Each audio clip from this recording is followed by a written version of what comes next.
Don't miss the tea. Subscribe now. Dude, you need to sit down. Seriously, grab a drink, pull up a chair, and just listen.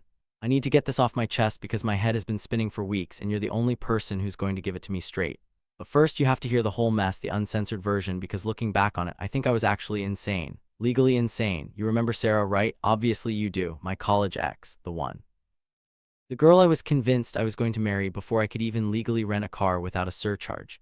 God, when I talk about it now, I feel like such a cliche, but at the time, it felt like the world was ending and beginning with her breath. We were together for 2 years, and I don't mean we were just hanging out or hooking up. I mean we were in it. We were talking marriage, bro, like legitimately discussing timelines. But then, and here's where the tea starts to get bitter, things started to rot. It wasn't an explosion, it was like a slow leak in a tire. It started happening a few months before the actual end. She would get this look in her eye, this distant, glazed-over look, and she'd tell me she needed to go. She'd say it wasn't working, and honestly, I couldn't handle it. I physically could not handle the rejection. It triggered something primal in me. Every time she tried to pull away, I clamped down harder. I turned into this pathetic, desperate version of myself. I begged, dude, I literally pleaded. I'm talking, tears in my eyes, hands shaking, standing in front of the door so she couldn't leave the room. It wasn't a threatening thing, it was a desperate, please don't abandon me thing. I was so attached that the thought of losing her didn't just make me sad, it felt like it would destroy me. And the worst part, it worked. That's the toxic part, she would cave. She'd see me falling apart and maybe out of pity or maybe because she was just as confused as I was, she'd stay. We'd have this tearful makeup session and for a week or two things would feel euphoric. It was hysterical bonding. I think to myself, see, I fought for us, I saved it, but it was a lie. It became this sick cycle. A month later, we'd be right back in the trenches. She'd start pulling away and she'd say the words again, I think we should break up. And I would lose my mind all over again. It happened multiple times over several months. It was exhausting. I stopped hanging out with you guys as much because I was on suicide watch for my relationship 24/7. At one point, I think it was maybe the 4th time she tried to dump me, I had a moment of clarity. I told myself, and I even told her, okay, if you say you want to go next time, I won't stop you, I promise. I really believed I meant it. But then next time came around. We were in my dorm and she started crying, saying she just didn't feel the same anymore. And what did I do? Did I keep my promise? Hell no. I crumbled again. I broke my own promise immediately. I went right back into salesman mode, pitching her on us on our future. I manipulated the situation with my emotions, making her feel guilty for hurting me. I kept her there, trapped in a relationship she had already mentally checked out of. I wasted so much time, man, so much energy, until the last time.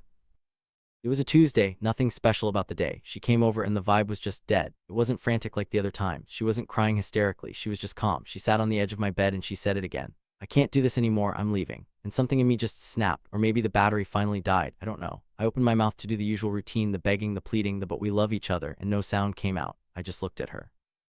I saw a girl who had been trying to tell me who she was and what she wanted for months, and I had been putting my hands over her mouth because I didn't want to hear it. So I stayed silent. I didn't beg. I didn't grab her hand. I didn't block the door. I just sat there. I felt like I was bleeding out, but I didn't move.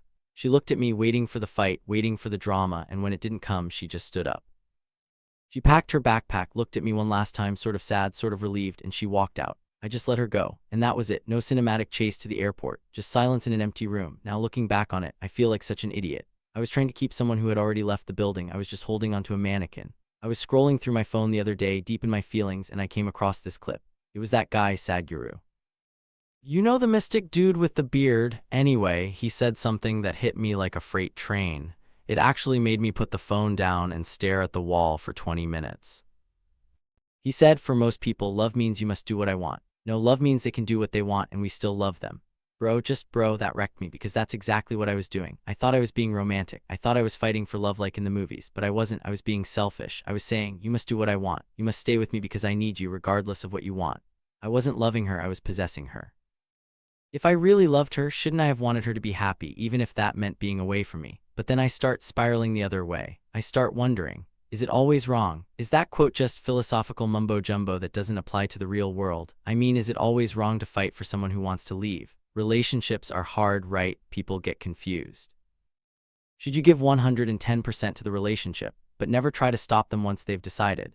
Or are there situations where persistence actually saves relationships worth saving? Like, where's the line between fighting for your relationship and harassing someone into staying? I feel like I gaslit myself into thinking I was the hero of a romance novel, when really I was just the villain in a horror movie who wouldn't let the victim escape.